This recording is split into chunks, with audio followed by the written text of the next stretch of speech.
Hello and welcome to this Cambridge Festival 2021 event. We're discussing democracy in an age of upheaval. I'm your host for the next hour or so. My name is Chris Mann from BBC Radio Cambridgeshire. And I have for you a panel of experts. We have David Runciman, Professor of Politics at Cambridge University. His 2018 book, How Democracy Ends, is something of a warning. We also have Shara Srinivasan, lecturer in governance and human rights. His next book is When Peace Kills Politics, and Dr. Leo Migraud, Research Fellow at the Department of Psychology, looking at how people become radicalized. And I need to apologize straight away. Nina Schick, who was advertised as a member of the panel, broadcaster and author, unfortunately, for technical reasons, can't be with us. So in just a moment or two, they will have about 6, 7, 8 minutes each to tell us how they see democracy in an age of upheaval. We'll have a round table or round Zoom chat afterwards, leaving about 15 to 20 minutes for you to ask your questions and put your points of view to the panel. Now, you can start doing that right now on Slido. The code is 26671. So give me your questions, your points of view as of now, please. Slido 26671 is the code. So we're off and running. We're going to talk about this issue tonight, democracy in an age of upheaval. And let's start with a man whose weekly podcast is one of the most respected in the world and celebrates 5 years this week, Talking Politics. And that's his task now. Professor David Runciman to start with us. David. Thank you, Chris. I thought what I would do to try and set the scene is take stock of where democracy stands after a year of the pandemic. So I know we're not out of the woods yet, but we have got, I think, enough to go on to see the last year as a kind of stress test of both democratic ideas and also democratic institutions. And I think if you ask the question, how has democracy done in this most upheaval of years? You could get 3 very different kinds of answers, certainly 2, possibly 3. So one answer I think that many people would give is that it's been a bad year for democracy. And that's in part simply because a number of the world's leading democracies, including our own UK, but most notably the United States, have performed badly on some of the basic metrics of health outcomes and have performed worse than some non-democratic regimes. So there is a story that's being told in China, but we shouldn't think only in China, that if you compare the performance of autocratic or authoritarian China, though the Chinese might not want to call it that, and democratic America, China has done better. And that, I think, feeds into a couple of other narratives that have a longer provenance, things that we've been aware of for a few years now, particularly in relation to the connection between democracy and the age of digital disruption. And I know that we're going to talk a bit more about that later on. There is a sense that we've had for a few years now that hopes that may have existed in the 1990s or the 2000s that the age of the internet was going to be the age of democracy because it is an inherently democratic form of communication and information sharing, that there's something democratic baked into this technology. I think those views, those hopes have been dashed because we know that this technology suits authoritarian regimes in some ways better than democratic regimes for surveillance, for control, but also for some of the things that have been necessary this year. Test, trace, trying to keep an eye on populations, trying to keep an eye on movements of peoples. And we're also conscious, and have been for a number of years, that this technology, as well as spreading information, spreads misinformation. And there's been quite a lot of that this year too, that the world's democracies, because we are open societies in which information is shared, we have also shared a lot of information that is not helpful in an age of pandemic. And for all those reasons, there are aspects of this year that I think for many people echo the fears that they've had about democracy for a while. It may be being outperformed. It may also be exposed and vulnerable in ways that other regime types aren't. And that some of the things that we've worried about, particularly in relation to elections, may be more widespread. You know, it's bad enough if misinformation gets into electoral politics, but when it gets into health politics. And yet that gloomy story goes along, I think, with a very different story, which is the democracies have done well over the last year in some respects, even the leading democracies, even the ones with poor health outcomes. After all, the vaccine success story, it's not a product of democratic politics. We didn't vote for the vaccines, but it does come out of innovative and open societies.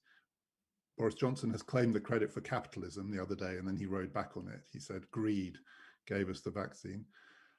But I think we can say that this kind of rapid, innovative social good is typical of some of the things that democracies like Western democracies have excelled at over a generation or more, and we've done it quicker and more effectively than we knew possible.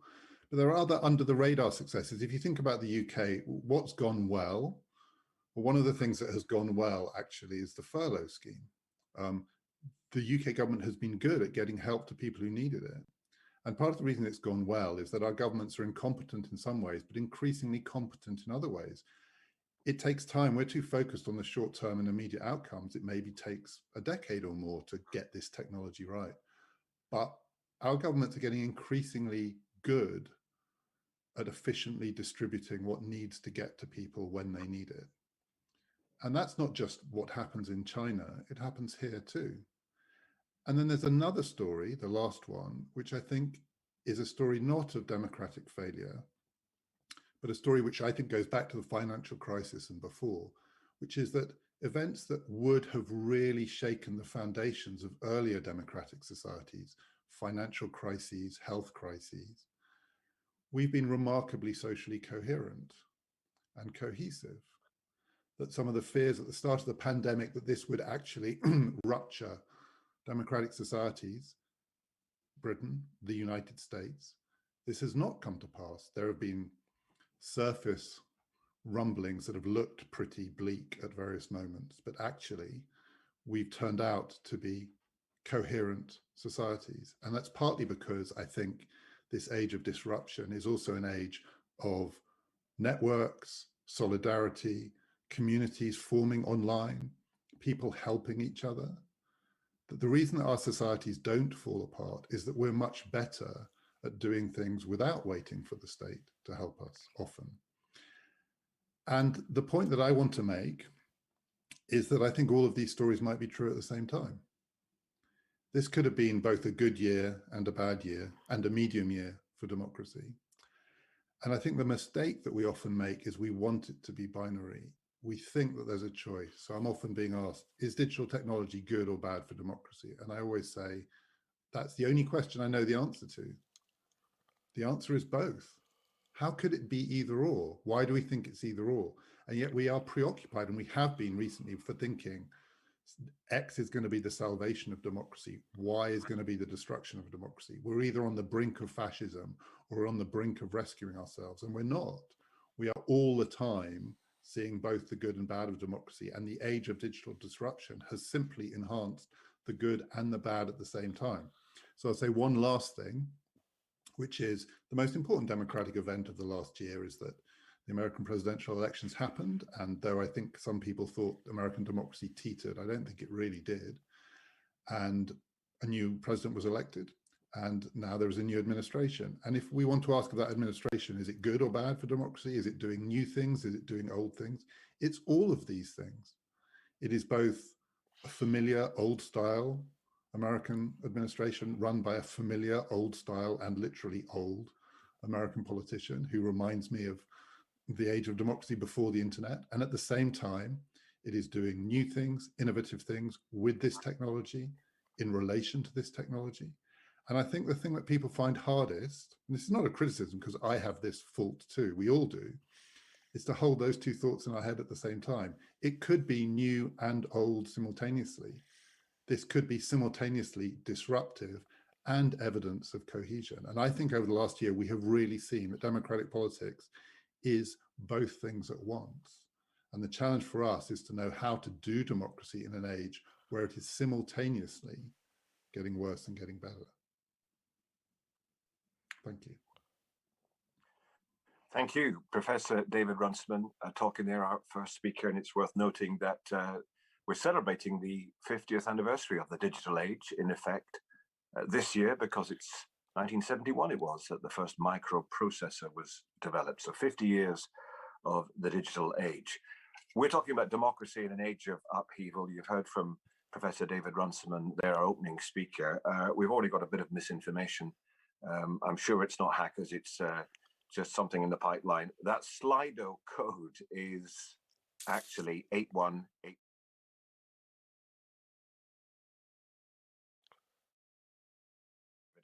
It's Slido 81814 to give us your point of view, your reaction, your question, and we'll come to those a bit later after we've heard from our three speakers and then had a bit of chat amongst ourselves. So speaker number 2 is Shara Srinivasan, lecturer in governance and human rights. His next book is When Peace Kills Politics, and he's especially studied what's happened in Africa with technology and the new democracies. So Shara. Thanks, Chris. So yes, Nina Schick's pulling out and David Runciman's optimism has slightly thrown me, but I'll do my best. I want to take up the challenge that he ended with, actually. And I think the question that interests me is, what kind of progressive democratic politics makes sense in our digital age? And the answer I'm arriving at, and we'll end with here, is that it makes sense to me to think about democracy as movement democracy. And I use this term movement democracy just to emphasize a different grammar and cadence to liberal electoral representative democracy. And I think that progressive politics needs to get with the movement. So let me start with 3 observations about liberal electoral democracy after the Cold War and at the end of at the turn of the century. First, back then, the problem at home in triumphant Western liberal democracies was not upheaval. The problem was voter apathy, party centrism, a democratic anomie in a sense. Yet the problem as such in Africa, amidst quite vibrant protest politics, was the need for stronger democratic transitions to liberal electoral democracy. And finally, many hoped the internet could rescue citizen participation, as David mentioned, at home, as well as catalyze liberal democratization in Africa. If we fast forward, I think, to today, we see that at home there have been stronger, rebounds in voter turnout, in party membership, citizen engagement in politics generally. But democracy is polarized, fractious, incendiary, sometimes violent. Across Africa, the glass half empty or half full debate on multi-party democracy drags on. Certainly, it's in a half state, and I think we might ask whether we're measuring with the right glass. Actual politics seems to jar with liberal electoral models. And finally, technology seems at the center of engaged upheaval at home and across Africa. So citizen demands drove the democratic change in Africa in the 90s, but Western interventions thereafter sought to accelerate liberal electoral democratic models across the continent. Yet despite all the countries across the continent really going to the ballot box, the idealized outcomes haven't come to pass. For a start, incumbent leaders often stayed incumbent. This problem of intervening to make civil politics in foreign lands is a theme in my book, When Peace Kills Politics. And that book explains why 2 decades of peacemaking in Sudan and South Sudan seem to tragically reproduce violence and authoritarianism. And the point is that idealized projects for making politics come unstuck in actual political realities, distorting real politics and often getting in the way of their democratic potential. Across Africa, everyday politics occurs more outside of formal institutions and periodic voting. It's more fluid and continually contested. It's marked by conviviality, charisma, spectacle, vibrancy, and unruliness. Political allegiances emerge within network-style social relationships and less from policy platforms and voter preference allocations. In turn, there's more ambiguity in political discourse and a healthy lack of trust.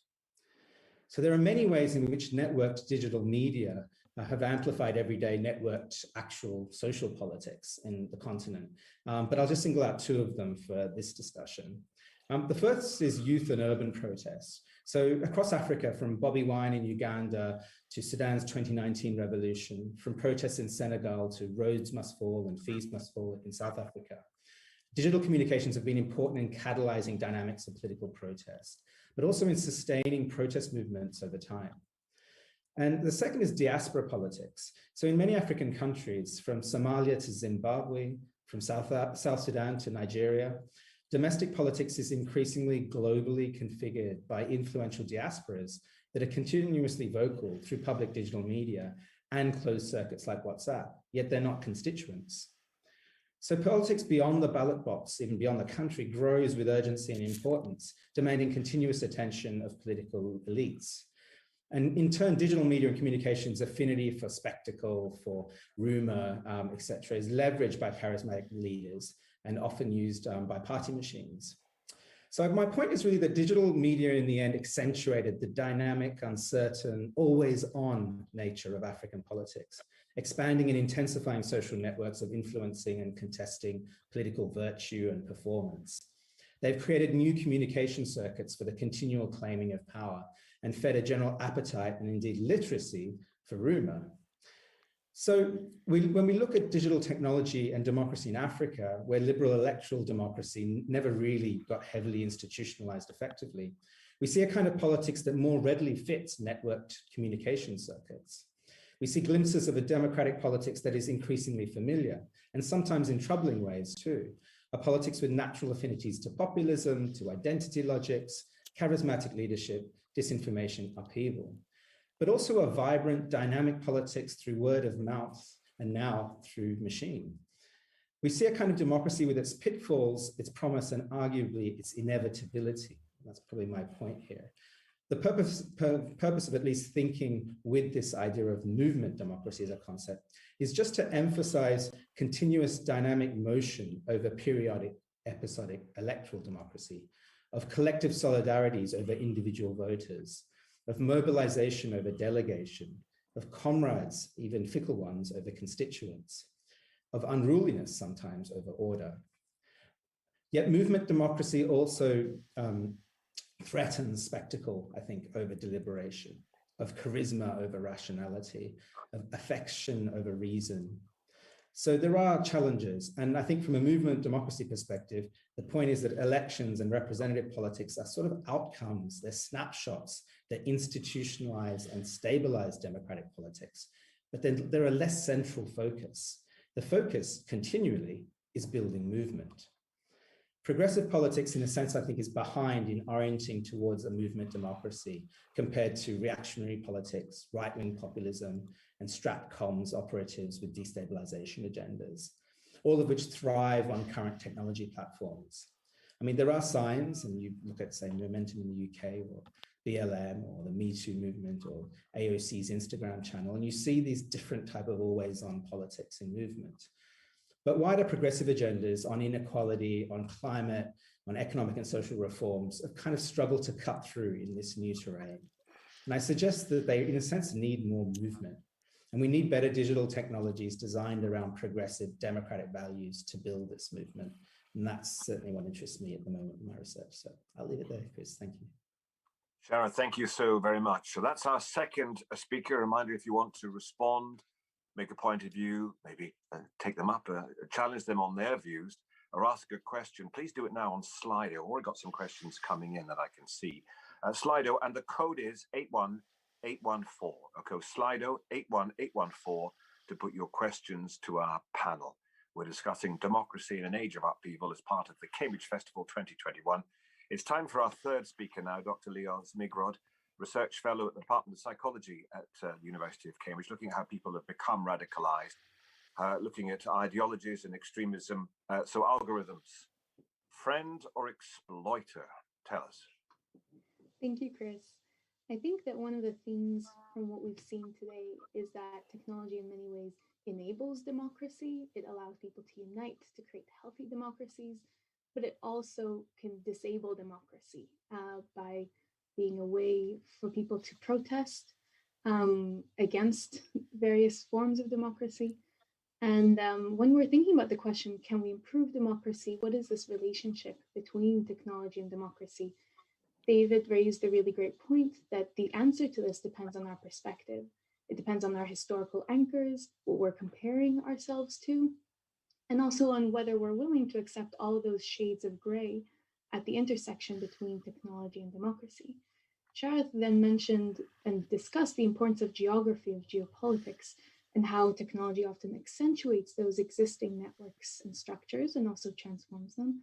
And I guess I will give a slightly complementary, a slightly different perspective to these more macro level narratives or accounts of the relationship between tech and democracy. And I'll actually suggest that when we're thinking about is technology good or bad for democracy, this really depends on the individual, and that the individual's psychological traits, their characteristics, can really shape the extent to which democracies and technology act in their favor, or the extent to which actually they put them in danger in our societies and to extremism and radicalization.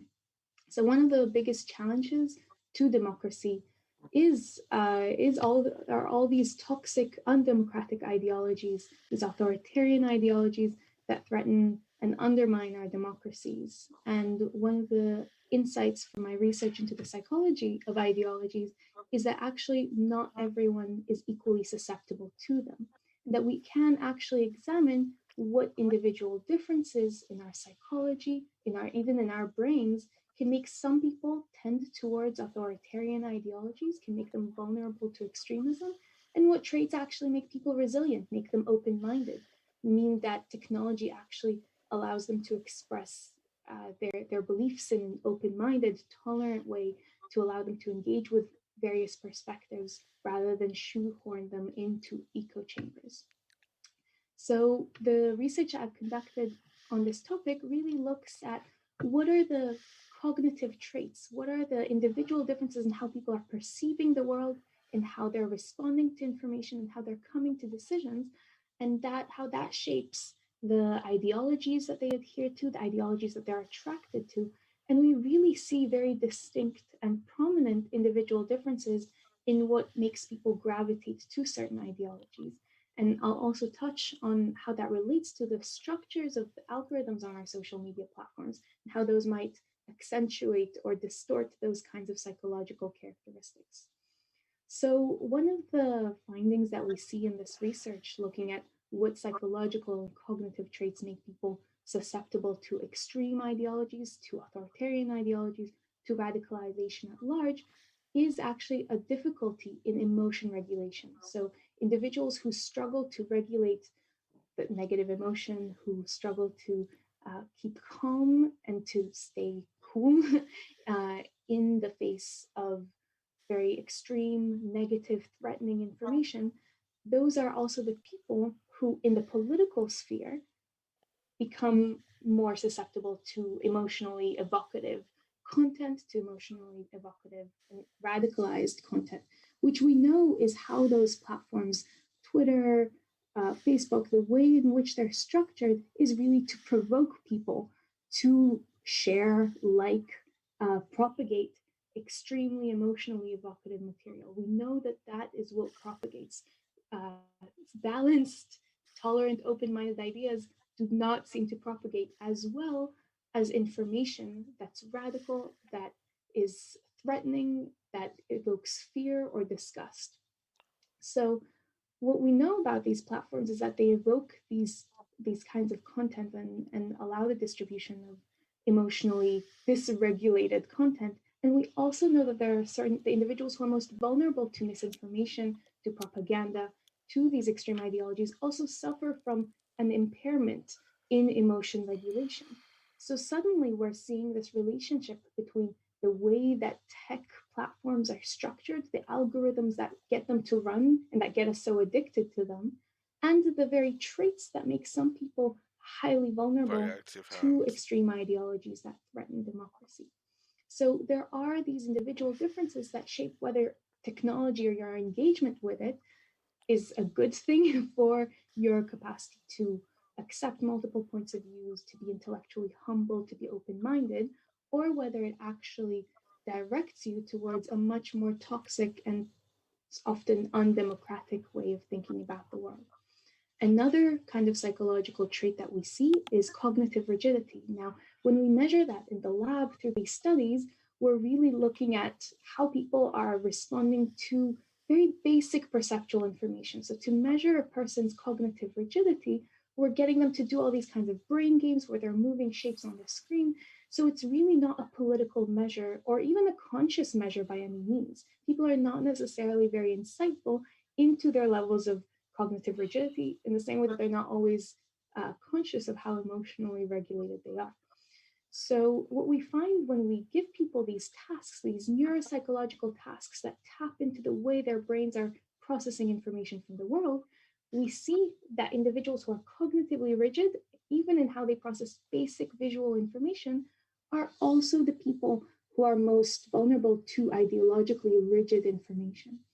And so again, what we can start to see are how these cognitive characteristics that some people experience to and display to a greater degree than others then translate into the ideological and political realm, because not everyone is equally vulnerable to extremism, to extremist content, to misinformation. Okay. So we really need to remember that when we're thinking about, well, does technology enable democracy? Does it disable it? We have to take into account psychological processes, even at that micro level.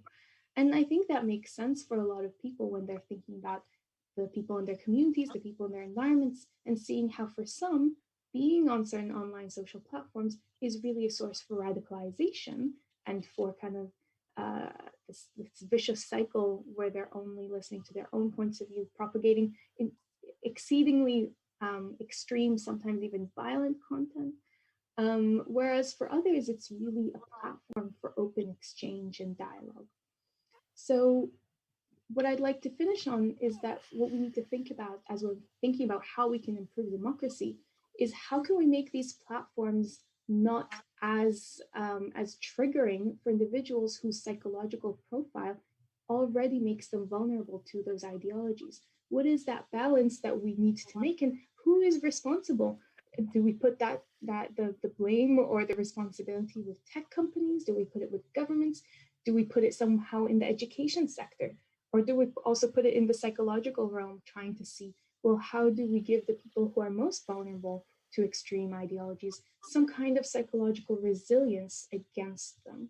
And how is that a way for us to really bolster democracy and ensure that it's something that continues to promote our well-being, our health, whether that's our democratic health or our mental health? So I'll end there. Migraud, thank you so much, Dr. Leo Migraud. They're our third speaker. And a reminder, loads of questions coming in. If you'd like to get your point of view to us, then please go on Slido to do so. And your code is 81814. 81814 on Slido. Your point of view, your question to the panel, please. We're going to chat in a little Zoom round table for a moment or two, exchange some views now while the questions come in, and then we'll go to them in a moment or two. And I wanted to ask the panel, just looking back at the events of the last 30 years. 30 years ago, it was the first Gulf War. 20 years ago, it was 9/11. 10 years ago, the Arab Spring, all of which, of course, were, you might see as either responses to threats to democracy or bigger challenges to democracy. So I wanted to ask you what you think the biggest challenge to democracy is right now that the democracies are facing, starting with David, please. Good question. And to pick up on, I think what we're all talking about here, when I think about 30 years ago to now, I sometimes think as a sort of thought experiment, you take someone from 30 years ago and show them our world, and they would be blown away by how much has changed. I mean, just, the newspapers talk back to us. I always think of in Harry Potter, the newspapers moved and talked, and that was meant to be magic, and now it's routine. So much has changed in how we communicate, how we work, how we experience the world, and yet in established democracies, so this gets to Sharath's point, but in established democracies, the institutions would be frighteningly familiar, in the sense everything has changed but the way we do politics. So it's not true in places where those institutions were not particularly strongly rooted, and in some places they've been, as it were, washed away. But in established democracies, there's a sort of rigidity to the institutions around which all of this chaos and excitement and drama is. And I think the biggest challenge for democracy now actually is somehow getting the institutions up to speed, because they feel fixed and stuck. I mean, if you think about the American election, it was simultaneously a quintessentially 21st century event, and it could have happened in 1830 something in some of its features. And that is a huge challenge because democracies, I think, are not good at institutional reform. And I don't think that the risk then is that somehow some of the forces that we've been talking about will sort of break these institutions. So I never thought that democracy was at risk under the strains of the third decade of the 21st century breaking apart, but that it could get left behind. I mean, that seems to me to be the risk. And there is a positive side to that, what Sharath talked about, movement politics.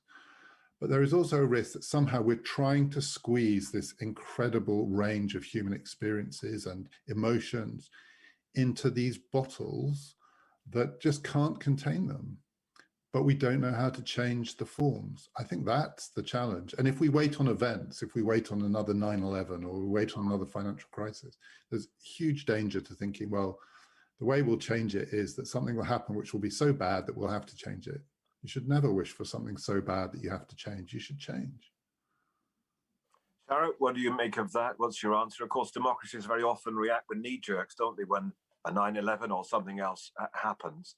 But what do you think are the dangers right now?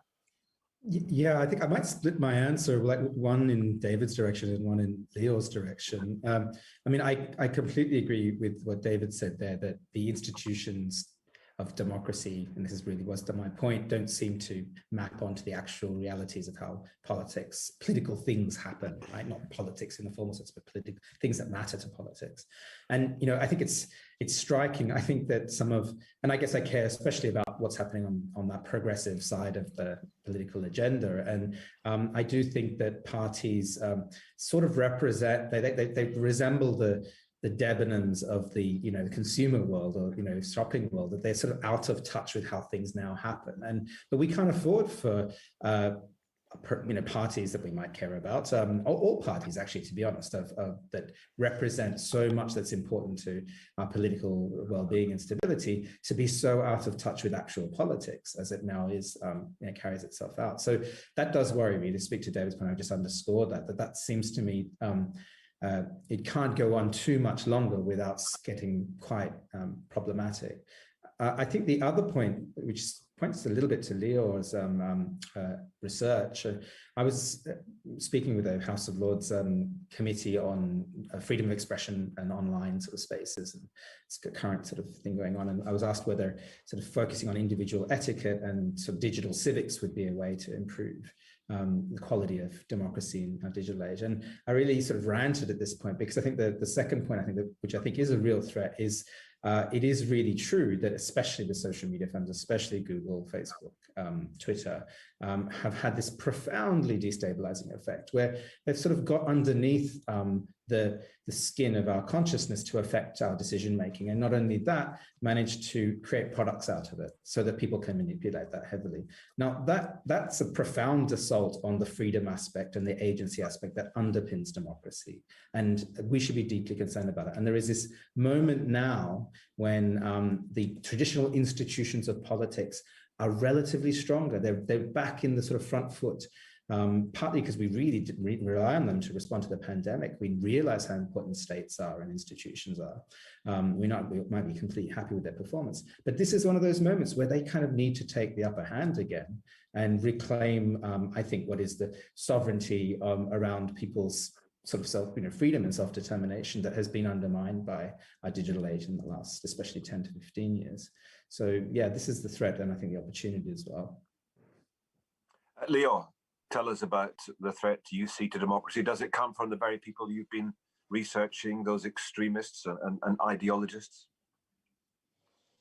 I think in some ways, although some of these psychological traits might be more pronounced in some people, a lot of the issues are ones that are continually expressed and continually putting everyone at risk. It's not necessarily just a subgroup of people.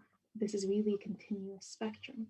I think I'll kind of jump off of what Sharath just talked about, agency, and think about how in many ways where failures of institutions, where some loopholes in technology, and where some of these difficulties in psychological processes come together is kind of individuals' atomization in our current kind of age.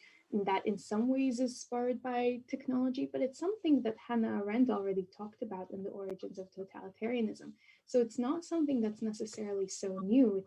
It's a threat that's been ongoing for at least a century, if not more, of what do we do with the fact that our societies are increasingly atomized. With technology, we in some ways see it even more pronounced, but as we said, it also enables various forms of coming together and social cohesion.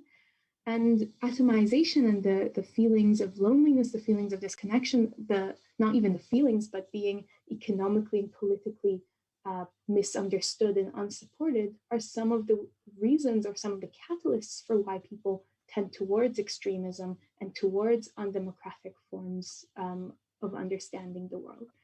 And I think that in some ways, that's something that we're seeing in the pandemic now. The fact that that has even increased our separation from each other. And so I think that in some ways we need to be getting our institutions up to speed in the West, thinking about secular forms of social cohesion, of ways of coming together, and of ways of materially and economically supporting our citizens so that those toxic ideologies don't become appealing.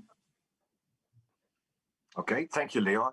Listen, we've got lots of questions coming in on Slido. A reminder that the code is 81814. Get your questions and points of view in now. I'm going to go to a couple of them. We've got absolutely loads. So let's go to well, actually a couple at the same time. In terms of stress, writes this person, people seem so scared. They seem willing to sign away freedoms, e.g. 9/11 and COVID. What does this mean for what people want of democracy? And another question, somebody else writes, do you think democracy will react differently to this crisis than it has to others previously? David Runciman. I think this one is different, yeah. I mean, there are echoes of the past, no question, in this one. And this one has got something in common with war, I think. And one of the things that we tend to forget is that democracies have always been most innovative under warlike conditions or wartime conditions. And indeed, there is a both sort of either optimistic or pessimistic story of the 20th century, depending on how you want to tell it. You know, the remarkable advances that democracies made through the century, dealing with inequality, dealing with the Great Depression, dealing with challenges that actually match or even sort of outweigh the ones we face now. But they did it through world wars. If you take the world wars out of the story, you do not get the progressive democratic century. And so we've got to do it without war. So we can mimic it. And the pandemic does give us some of that. It creates, I think it's created quite a lot of social solidarity, actually, even in an atomized society. But also, for the reasons that Sharon said, it's empowered governments. You know, these sovereigns are back with life and death power over us. They have our lives in their hands. And we have discovered, and the question gets to this, that people are relatively comfortable with that level of power, actually. You know, I remember at the start of this a year ago, people thought 2 weeks was the limit.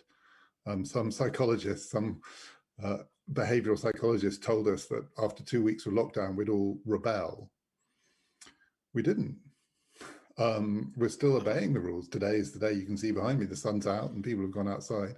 But most people have been pretty law-abiding. So we've learned that too. We've learned actually the power that these states have and our now willingness to abide with that power and to see it used for our benefit and for the reasons that Shara said. I think we can certainly take advantage of that. But we've also, just to get to something that Leo said too, and it touches on this question. I mean, one way I sometimes think about this is that the technology we have is designed, it has been designed to work with our cognitive biases, essentially. Not just because it's addictive, but so many of the biases that we know about now, we tend to favor the present over the future. You know, we discount too highly. We have confirmation bias. We have all of these things that bring to mind to us things that, you know, in the long run might not benefit us. And representative democracy was always designed to slow that down, to work against our cognitive biases. Even 200 years ago, the founders of these states understood that we needed breaks in our societies. And that's one of the things that we've lost, actually. And one of the things that the pandemic has done is it's recreated some of those breaks. It has slowed things down a bit in various ways. I don't know how we take advantage of that. And it's not a war, but I think there are real opportunities here too. We've learned things about ourselves that aren't all bad. The fact that we are law-abiding is not just a sign that we're all sheep. It's also a sign that you can do good things with politics and people will go with you. I don't think we should be too negative about this. Shara, you studied governance and human rights. Isn't there a danger here that, particularly if your leaders are unscrupulous, that we could be sleepwalking in or some people could be sleepwalking into some very dangerous territory if they give up their powers and allow governments to pass more and more rules of what you can and cannot do. Yeah, I mean, absolutely. States love an emergency, right? I mean, it's a chance to create new normals, and it's a logic. I don't think it's something that is as malevolent as it seems. It's actually just how a central authority that with its institutions wants to do its thing. It wants to, if it's a chance to have more information on a population that it doesn't quite have as much information on, it'll gather more information and it'll use that to its advantage and to generate its power. And I think there's been a lot of really good understanding of that for so long, and especially in emergency contexts. And yeah, the basic deal of the state is security of the individual. I mean, that's the basic protection racket, as it's been referred to, that made states what they are, which is we give away so much and they protect us. And then a crisis like this is one of those moments where that comes into stark relief. And I think what happens, as David has put it, I mean, is that we don't necessarily see this in terms, I mean, some of us certainly do, famous QCs and the like, but most people don't see this as the foregoing of freedom at the individual level, but the sort of protection of certain amounts of freedom and longevity at the collective level. There's freedom can be understood in multiple levels and ways, and I think there's something here that people get a bit. They get the social solidarity around protecting freedom for many, by giving up a bit of freedom for themselves. And that's not to say that states don't take advantage of it. And there's always a tension in politics between the giving and getting of power, and that has to be maintained. There's reasons to be always suspicious of how this plays out. But I think that this has revealed a different collective social level of our understanding of being members of communities, of being members of countries, and what does that imply? As with war does, it does evoke these sorts of sensibilities that often everyday life doesn't convey to us so directly. So I think it is a really interesting time. And going to David's point, I mean, it does seem like we haven't had a chance to stop and think about what has happened during this period and what it does mean.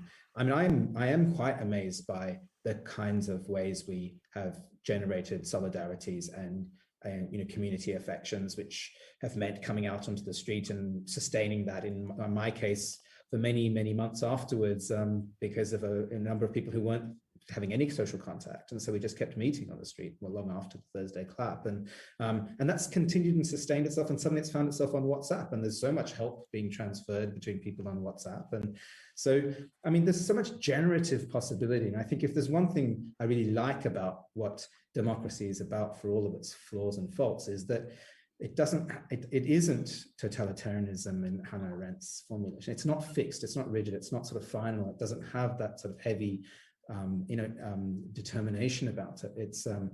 It's generative and it's chaotic. And as I said, in the African context, in its institutionalized forms, it's unruly, it's convivial. And I think these things can sometimes really be a healthy, it's a healthy reminder of these qualities in moments like these as well. Okay, Leo, I want to ask you now about this subject, and also to ask another question that somebody has brought up. But we've seen so many people take to protests recently. Extinction Rebellion, Reclaim the Streets, Black Lives Matter, Kill the Bill. Every week it seems there's a new group grabbing the headlines. So that's a radicalization, and people feeling the need to do something extreme to express themselves. An email coming in: how do we make the population feel their vote means something? So everyone feel that their vote means something. So is that what's happening there, that people are just fed up with democracy or feel frustrated by it, so they're taking to the streets? And also another question, which I'd like you all to respond to. I know there's a lot to throw in here, but should the UK adopt compulsory voting like Australia? How far would that enhance our democracy? So Leo, on all of those, please. Yeah, those are a lot of questions combined into one. But I think that when we're thinking about these processes, and indeed we saw, in addition to the pandemic, we saw so many collective movements arising, and many have come to wonder, is that a feature of being locked up, that people need to come to the streets? Is that a little bit of what David was talking about, that suddenly people to slow down and reevaluate a lot of the structural issues that suddenly become really prominent in our societies. I think in response to your question, what is the best way to make people feel that their vote counts? In some ways, first of all, that's a structural question of making sure that their vote does count. There are a lot of structures that mean that, the way that votes are counted is not necessarily always equal. But I think that what you raised about all these different protests kind of provokes another question, and that's of age. The fact that one of the things that we see from all the polls coming out is that the demographic who are most likely actually to experience loneliness in the pandemic are 18 to 24s. And those are also the same people who are most likely to come to the streets. They're also the most people who are likely to be mobilized to collective ideologies and sometimes also radicalized. So what will that mean? And I think that to some extent is something that we can see kind of the clues to in all these protests, but it's also something that we'll only be able to fully appreciate once people are let back into the world with some semblance of normality, to see how people will rebound. Will they kind of, as David said, slow down? Maybe will there be opportunities for better engagement with democracy? And what forms better takes is another question. But what will it mean? And I think that this is also related to the fact that what I think we haven't touched on yet today is the rise in COVID nationalism, which in some ways, I mean, I think Sharat just mentioned all the beautiful forms of solidarity and social cohesion that we've seen, but that has also come together with a sense that borders are more prominent again. I mean, they have been prominent in our minds for the last probably 5 years or so in particularly important ways. But I think that it's mutating into forms that are a lot more radical than what we used to see. So examining how nationalism emerges and mutates after societies can come back to normal will be a really interesting thing to watch. Okay, thank you. David, let me ask you about that question on strengthening democracy. How do you make sure everyone feels that their vote counts? And do you make everyone have to vote? So I think in a way the challenge there is that we want people's vote to count, but we think that the answer is always to change the voting system. It goes to that point, we limit ourselves to a set of institutions, elections, party politics, electoral politics, and we try and channel it all through that. I mean, I think the way to make people feel their vote counts is to think that democracy is about more than voting. And if you try and channel it all through voting, you just get more frustration. I think the Australian case is a case in point. I spent quite a lot of time in Australia. It's a wonderful country, lovely people. People always say that before they're about to say something rude. I wouldn't want its politics more than our politics. It's not worse. It's not better. It's the same. I mean, actually, we've had this great natural experiment in compulsory voting. It does make some difference around the edges, but frankly, seen from Mars, Australian politics and British politics and American politics aren't different enough for that to be the answer. So we need to think about lots of other things to give people a voice. We've reached the point in democracy where if your only voice is your vote, you're going to be frustrated, which doesn't mean I'm against voting. I would, for instance, enfranchise children. That's my hobby horse. I would really make democracy innovative and exciting and take some risks with it. But I think we need to get away from thinking that the answer is always another election and a different electoral system. And Shara, I mean, we're lucky to have votes in democracies, of course, but and many people don't have a vote at all. But there are still, in democracies, a lot of people who feel disenfranchised. And I suppose the storming of the Capitol showed that quite boldly in the US. So how do democracies improve their track record of being democratic? Yeah, I mean, I do think that we do a democracy a disservice when we focus on the electoral system too narrowly, and there's lots of problems that come from that. I mean, I recall, must have been about 2014, being at a farewell for a colleague who worked intensively on British politics, and everyone there worked on British politics, and the discussion was, well, there's not a, the likelihood of UKIP taking seats in Westminster is very low, or at least more than one or two, even if the voting percentage is 15% because of the electoral system. That didn't mean that UKIP was not able to affect political change, and it was able to affect it partly because that representation was so frustrating, right? So, I mean, and so incumbent politics that is focused on managing the voting electorate towards their benefit is, I think, a really toxic form of politics. And that, I think, was something that affected progressive politics heavily for a long time as well in this country as elsewhere. So I do think that that is part of the problem, is that the satisfaction of being a democratic citizen can't just come from the vote at all. And it's really is incumbent, especially on progressive politics, to get that and not to play the game of electoral politics as if that's the game. In sub-Saharan Africa, it is very much a very tactical game around electoral politics, and it has all sorts of interesting features. I remember asking a woman who worked with me, it was an election in Kenya coming up, I was living in Kenya, and she was working in the House, and I sort of said, oh, who will you be voting for? I probably shouldn't have asked, but in this election, and she said, I haven't heard yet. And it reflected a kind of socialized ethnic politics in which there's certain determinations of voting in a system that is one person, one vote. Yeah. That we wouldn't necessarily recognize. Now, ironically, that has more solidarity built into it because of a sort of a collective position. But it just points to sort of these really odd features of whether we're seeing more or less democracy when we look at voting records, or how we analyze it that way. I mean, going to David's point, I think it's really interesting maybe to think about who's not voting. Certainly, teenagers who aren't voting, and you could take this as far as you want, but there's a lot of people who I think, are not voting, that what their politics is about matters a whole lot to the future of the country, and we're missing that completely.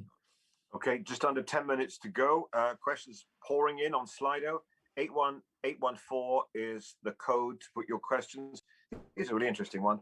How can our institutions evolve considering how quickly the world changes with the internet? Have authoritarian regimes evolved better by using social media? I think that one's for Leo, first of all, please. I think, again, it comes to when we're thinking, has social media improved it?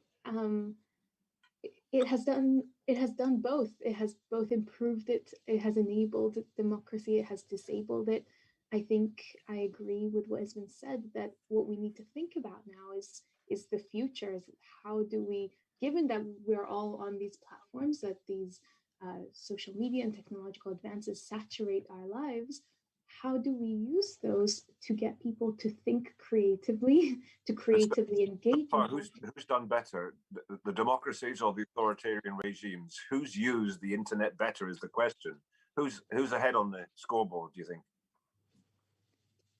I don't know if it's that straightforward. Maybe my co-panelists have a clearer idea. I can have a go at that. I mean, I haven't got an answer, but I mean, it's a thing that's out there in the ether, this sense that particularly in China, we're seeing that authoritarian regimes, maybe it usually comes out as they're both better at very immediate challenges, building a hospital in a week, shutting Wuhan, the famous line that was said by the Chinese consultants who came to Italy to advise on the lockdown is, the Italian says, so we've locked down, what do we do now? And they said, you haven't locked down, you haven't even begun, you have no idea what a lockdown looks like. You have to lock people in their homes. Better at that, because they're authoritarians, but also the thought is better at really long-term thinking, because they're not trapped by the electoral cycle. We have to remember the thing that authoritarian regimes are worse at. This is a traditional point, but it's still true. Admitting their mistakes. That remains the case. When an authoritarian regime gets it wrong, you'd rather be in a democracy. And this is a balance of risk question. Where do you want to be when it goes wrong? I'd still rather be in a democracy. Tiananmen Square, Chernobyl, Afghanistan, those are the lists, right? Yeah, I mean, I think it's a sort of broad historical point, but yeah, there's a line my favorite political theorist Tocqueville used to say, democracies make more mistakes and they correct more mistakes.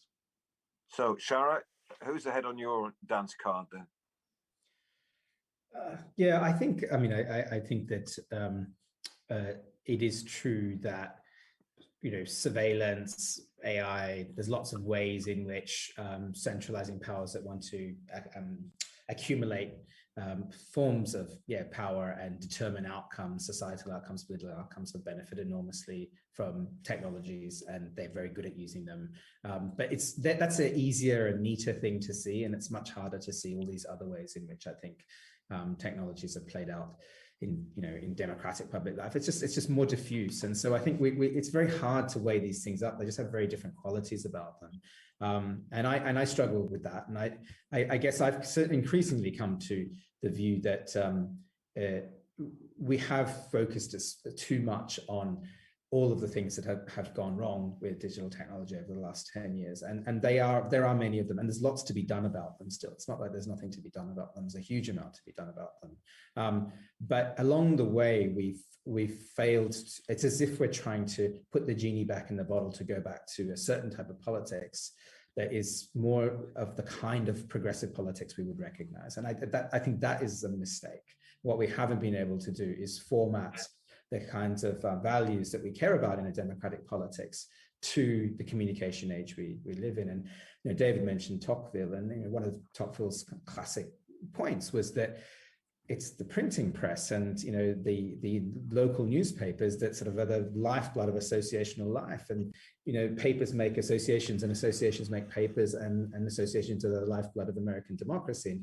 And so it's a point that just means these technologies do change things and they transform things, and we can't go backwards in that regard. But we have to not just have a negative agenda. I think that's one of the things that's really got to me over recent years. Is it's about privacy, it's around reining in AI and the ethics of AI, it's around competition, it's around consumer protection, it's around all of these things, and there's lots to be done on them. But what kinds of ways can we enable progressive politics using these capabilities, and how can we build off the sorts of solidarities that this pandemic has allowed, that many of which have occurred over Zoom, and as this will too as well. And how do we get creative about that agenda? That's where I feel the attention needs to go. I'm sure you weren't saying this is a world-changing conversation, but I'll take the compliment anyway. Slido 81814, although we've only got a few minutes left, let's go to this question. As technology progresses further, where would you predict democracy to be in 10 years' time? Leo, that's for you, I think, to begin with.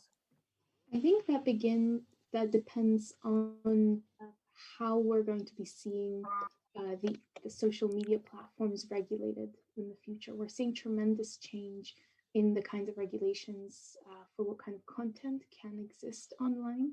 I mean, even just the fact that Trump was banned from Twitter and now is discussing opening up his own social media kind of platform is really, really important.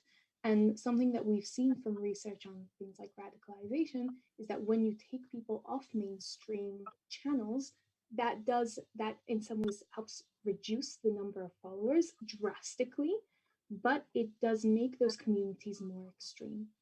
So I think that going forwards, we really need to think what is the balance that we're willing to make between potentially allowing more radical groups to emerge, but removing them from the mainstream. So a lot of the questions around where democracy will go in response to accelerating changes in tech and actually like AI as well depends on what kinds of regulations will be in place, or whether we're going to have a bit of a wild west with no regulations at all.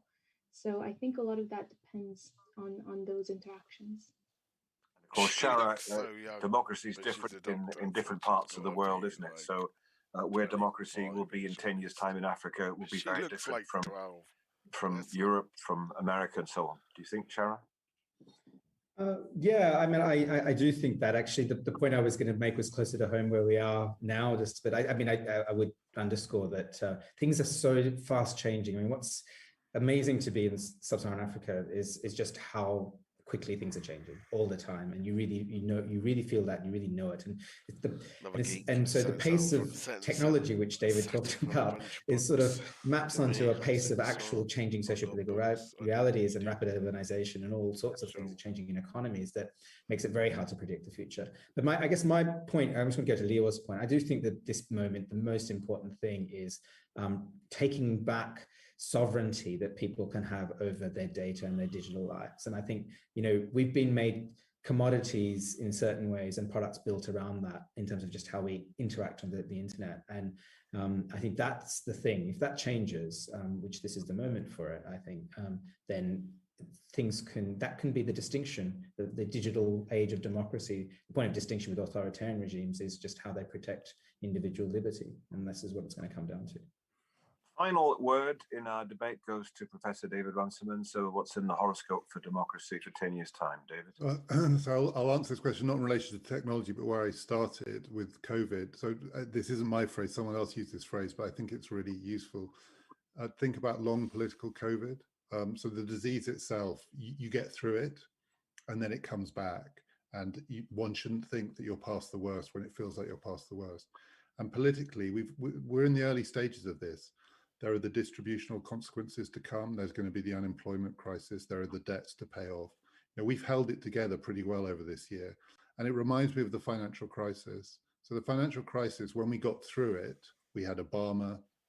Politics seemed to have kind of survived. 5 years down the line, it looked different. 10 years down the line, we had Brexit, we had Trump, we had populism around the world, we had destabilization. I would guess that the political consequences of COVID are going to look very different in 5 to 10 years' time than they do now. And they will be destabilizing for worse, but also for better. Thank you. And that's the end of our debate as part of the Cambridge Festival tonight, Democracy in an Age of Upheaval. Thank you, Professor David Runciman. Thank you. Interesting as fuck.